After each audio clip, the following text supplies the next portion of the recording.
Namaste friend, welcome back to ICU with Dr. Bhautik. Today we will discuss one of the most important discussion. When should we remove the ventilator? Extubation too early can lead to reintubation. Extubation too late can cause ventilatory associated pneumonia, ICU acquired weakness, longer ICU stay, increased mortality. Therefore, successful extubation is all about choosing the right patient at the right time with the right plan. Let's go. What is weaning? Weaning means gradual reduction of ventilatory support and assessment of whether the patient can breathe independently or not. Remember, weaning start on day 1, not on day of the extubation. Every day we should ask, does this patient still need a ventilator or not? Goal of the weaning: reduce ventilatory support safety safely, restore spontaneous breathing, prevent ventilatory complication, avoid reintubation, shorten the ICU stay, improve outcome. The ideal scenario is the patient breathe comfortably without the assistance. When should we start the weaning? Before starting the weaning, ask, has the original disease improved? Example like pneumonia is improved, ARDS, shock, COPD, exacerbation is improved or not. Then check hemodynamic, stable BP, minimal or no support of vasopressor. Then oxygenation, SpO2 is greater than 90 to 92 or not. FiO2 requirement less than 40%. PEEP less than 8. Mental status, awake or able to follow the command. Respiratory die, able to initiate the spontaneous breathing. If all these are present, begin the weaning assessment. Weaning readiness checklist.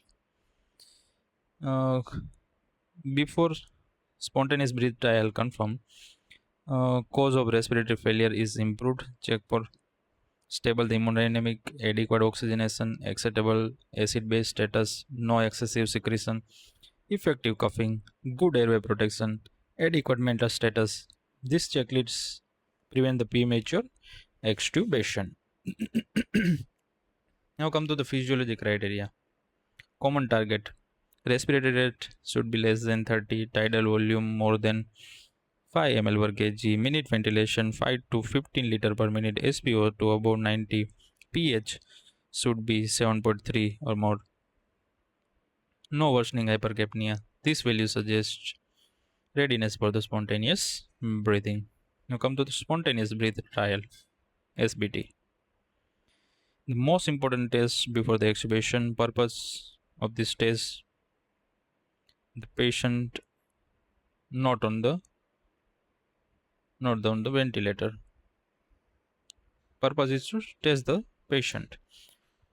Two common methods: TPS trial, patient breathe through the TPS, no ventilatory access, usually 30 to 120 minutes we should keep.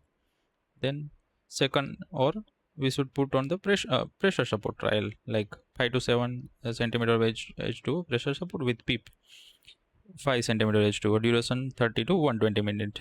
And duration for the during the spontaneous breath trial, we look for heart rate, BP, SpO2, work of breathing, and mental status. Sign for this failure of the what are the failure criteria, and stop spontaneous breath trial, like respiratory rate become greater than 35 per minute, SpO2 less than 90, heart rate 140 plus, marked tachycardia, severe dyspnea, accessory muscle use, agitation, sweating, reduced consciousness, hemodynamic instability. This patient need further optimization before another attempt.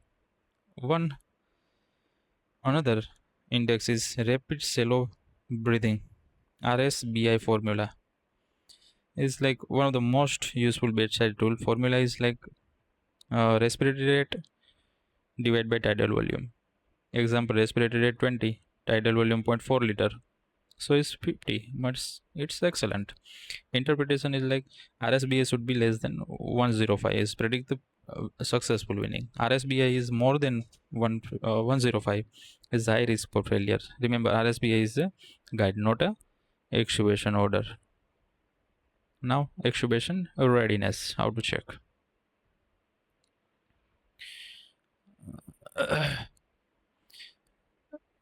Post spontaneous breathing alone is not enough. Ask, can the patient protect the airway or not? Check the protection. Strong cough, gag reflex is present or not. Secretion are minimal or not. Able to clear the secretion. Mental status: awake, cooperative, protective reflex intake or not. Oxygenation stable or the minimal support is required. Airway edema. Perform the cough leak test when is appropriate, especially is prolonged intubation, trauma, take intubation, and difficult airway. Only when all criteria are satisfied should extubation be performed. Cough leak test. Okay. Purpose is to assess the post-extubation stridor. Method: deflate the cuff and look for the air leak. Absent leak suggests laryngeal edema, high risk for stridor. This patient may benefit from the steroid before the extubation. What happen after the extubation? Okay. Extubation is not the end, it is the beginning for the monitoring. After extubation, oxygen support, chest physiotherapy, secretion clear, close observation, monitor respiratory disease. High risk patient benefit from the NIV and HFNC. Examples like COPD, obesity, OS, and heart failure patient. Common cause for the weaning failure. What are the signs? If patient is repeatedly fails, think about ongoing infection. Yeah. Common cause for weaning failure like incorporated resolution of disease, fluid overload, cardiac dysfunction, respiratory muscle weakness, electrolyte abnormality, malnutrition, excessive sedation, COPD exacerbation, ICU acquired weakness. Always find and treat the cause. Sign for requiring reintubation. Okay. Even after extubation, monitor for the severe respiratory disease, persistent hypoxemia, hypercapnia with acidosis, inability to clear secretion, altered metastasis, hemodynamic instability. Do not delay reintubation when the clearly needed. That intubation increases the mortality. Practical ICU pulse. Key take home message. 7 points. Remember this golden rules. Assess readiness daily. Spontaneous breath trial test the patient, not the ventilator. RSBS less than 105 is reassuring.